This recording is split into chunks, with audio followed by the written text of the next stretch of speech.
Hello, today for review I've got AudioSense DT600, the new 6 balanced armatures per side model. I really like AudioSense because, you know, it's a company that knows where they are going, and they never use that approach like throw it to the wall and see what sticks. All their models are often well tuned and well crafted, with some vision in mind, and with all that models they achieved it.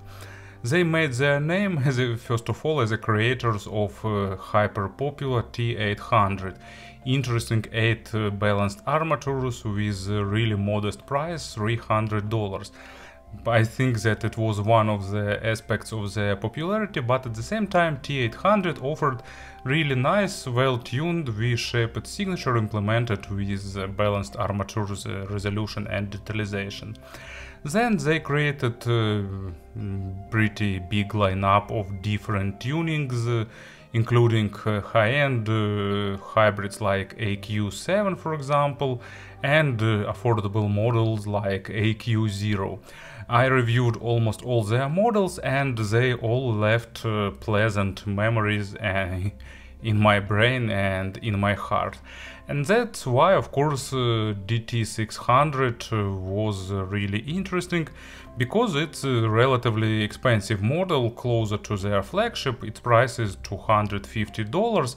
Of course, by modern scale, it's pretty affordable for the 12 balanced armatures total. And keeping in mind that AudioSense usually uses original Knowles armatures, not some Belsings or something like that. I actually don't know what armatures used here, but most probably they continue their tradition of using Knowles, and price, because of that, price seems to me really reasonable. And let's have a closer look to see what they gives. I suspect that box had some outer sleeve, but unfortunately during the transportation it was lost, so I got them in just black cardboard box with pleasant soft touch effect, but no polygraphy, so I'm not sure what's supposed to be here. But inside everything is pretty traditional. Here is a usual big case that used by a company to accommodate earphones inside. Really durable and sturdy. It will definitely protect earphones from all troubles. Lock is pretty hard, but of course it won't stop me. And also pretty traditional approach, combining the box for accessories with cover. Here are earpieces themselves, so let's get them out and put the package aside.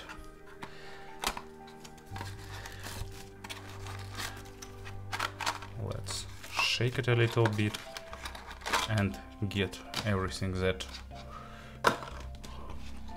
is present inside. So earphones, stock cable, cleaning tool, and 4 set of tips. So I will unpack them one by one, but actually please write in comments what do you think.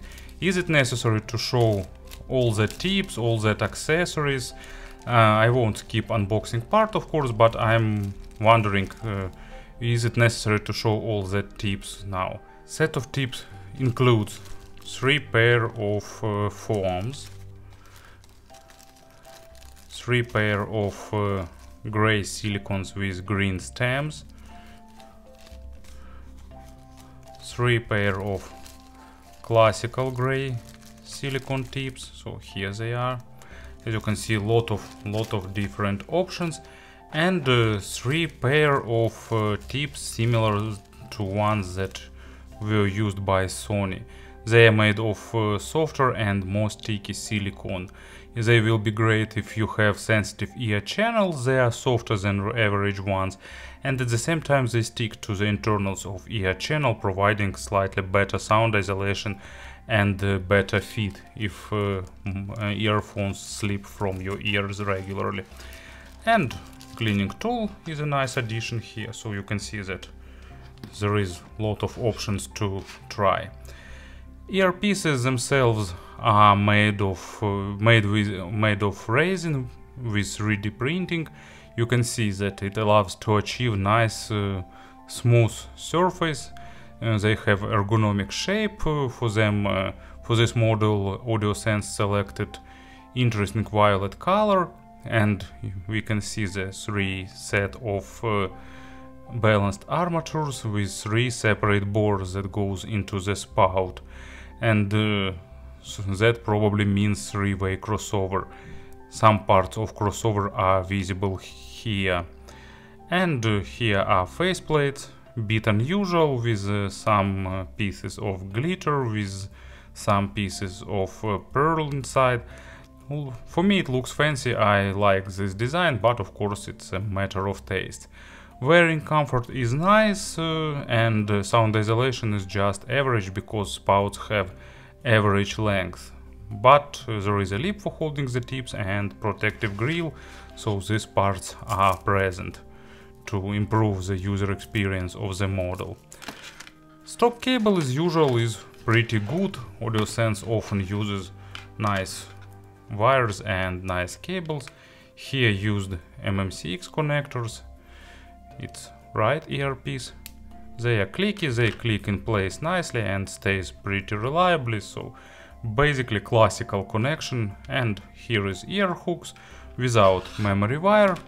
Stock cable is soft, not super soft, but on the softer side of things.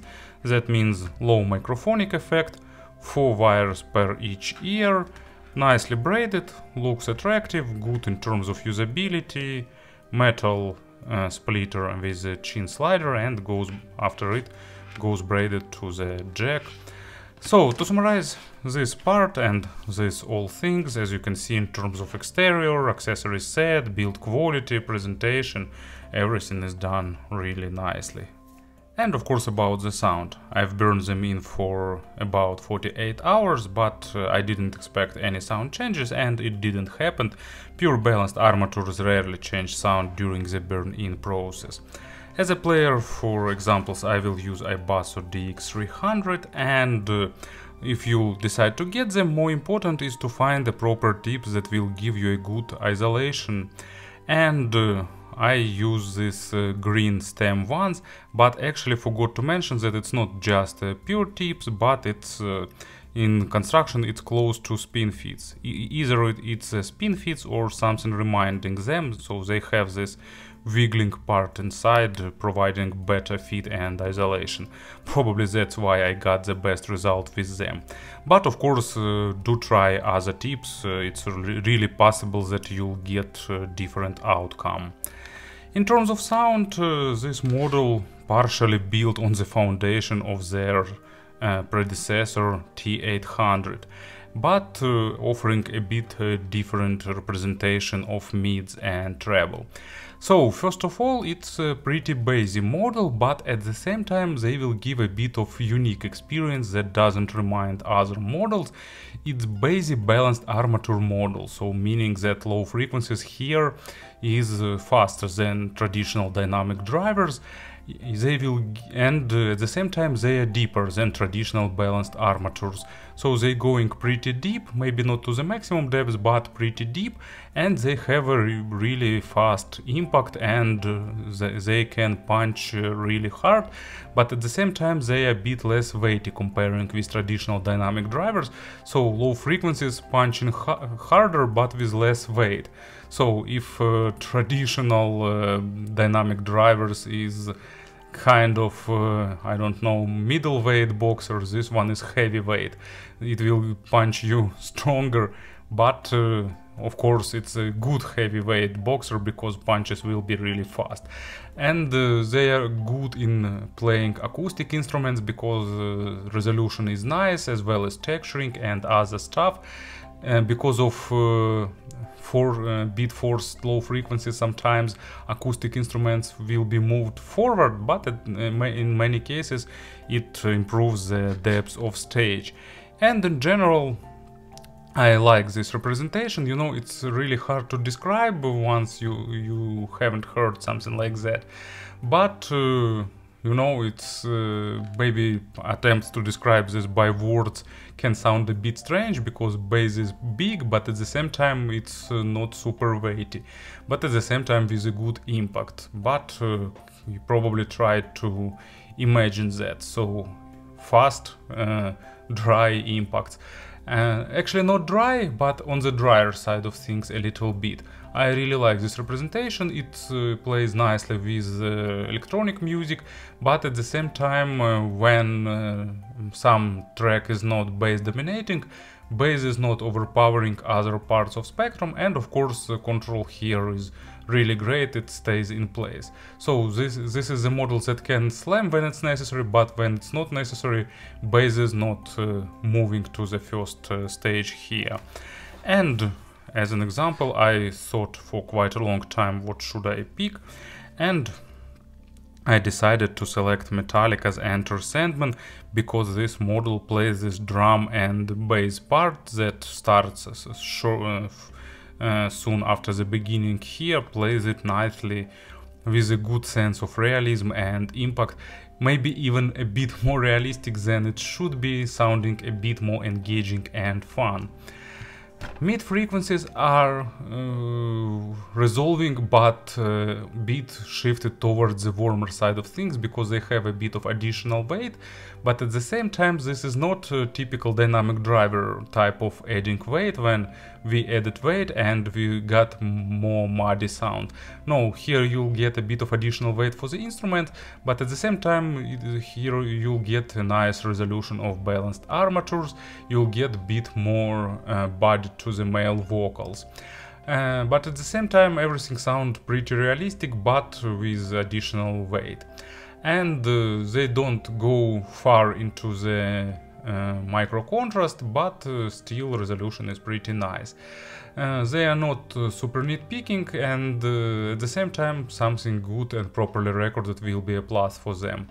And female vocals sounding nice and engaging thanks to slightly boosted upper mids, but it's traditional for the nowadays tuning. Imaginary stage is above average both in width and in depth, not super big, but on bigger than average, and really well built, and sometimes these earphones even making it deeper than it is in real life. It's good with not properly recorded tracks. Actually they in general are pretty good with something not superbly recorded, but better recorded material is always a plus, and it's always a nice thing to have with these in-ear monitors and with every in-ear monitors. I really like the effortless representation of the mids that sounds organic but at the same time detailed, but not over detailed. And as an example for the mid frequencies, I've got Miles Davis Spanish key. Usually Miles Davis always for many people means a kind of blue, but I like Beaches Brew and On the Corner much more. Maybe it's a matter of subjective taste, maybe I'm still not at that level where I can fully enjoy a kind of blue, who knows. But I like Beaches Brew, that interesting improvisations, and thanks to these earphones this track sounds really enjoyable and really pleasant, because they shows a good sense of naturalness, of course. And treble is also slightly boosted, not overdone, but if you're sensitive to treble, it's better to try them. But at my scale they are not even close to being uncomfortable. For me it's almost the perfect amount of treble. I like that they have a nice extension, but at the same time not exaggerating the higher part of treble, not pushing forward that issues of records and compressions that are commonly met at the upper treble. They have basic layering, but actually it's good for this price tier. Actually it's better than vast majority of other earphones have. and they sound realistic and at the same time not too forward. Clean, crisp, balanced armature treble with nice overtone saturation and with everything that you can probably expect here. And as an example for the treble, I've got Ozark by Metheny and Lyle. I really like this Wichita album, really like this unusual avant-garde jazz, and this track is almost all about the different percussions, bells and other instruments like that, with a lot of chirp sounds, and it requires good, crisp, nice sounding treble, and this model delivers it. But at the same time this track doesn't sound too harsh, that sometimes happens with more treble forward models. Speaking about the pairings, they are on the sensitive side of things, so blacker background would be a plus for them, but at the same time not super sensitive, meaning that you won't get too much of background noise even with noisy sources. And they require something of mid-level players and higher to sound at their full potential. Speaking about the compressions, to be honest, they standing aside from vast majority of the models that I've tested, like for example the Audio T4, they have L4, Legend 4, no, Legacy 4, yeah. The Audio L4 has more weight on the low frequencies, but at the same time bit less speed, and they are less weighty on the mids and bit sharper on the treble. I reviewed many models of this segment, but as usual when it comes to the compressions I'm starting to forget them. Actually they are close to T800 but a bit warmer on the mids, sounding a bit more musical, and the treble here is a bit better refined, but at the same time T800 will give you a slightly better resolution on the mids, so if you need more focus on the micro details on the mids, get T800, but if you like more musical representation, this model will give it to you. I don't know, like Fio's multi-balanced armatures like FA7, they are totally different in terms of sound, and FA9 is more linear and more natural. Compare it with hybrid models doesn't make much sense, because hybrids usually slower on the low frequencies, because bass here is pretty fast, but at the same time because has a good slam. So probably I won't try to recall other models, there are a lot of them, but as usual I'm starting to forget them, so if you're interested in some comparisons, just feel free to ask in the comments, and if I'll be able, I'll try to add some words. So let's summarize this part. AudioSense created a really interesting model that is really fun and pleasant to listen, but at the same time they are technical, but not too much, so really good experience that I really like, and definitely this model is a keeper for me. Thank you for listening, thank you for your attention, and of course have a nice day.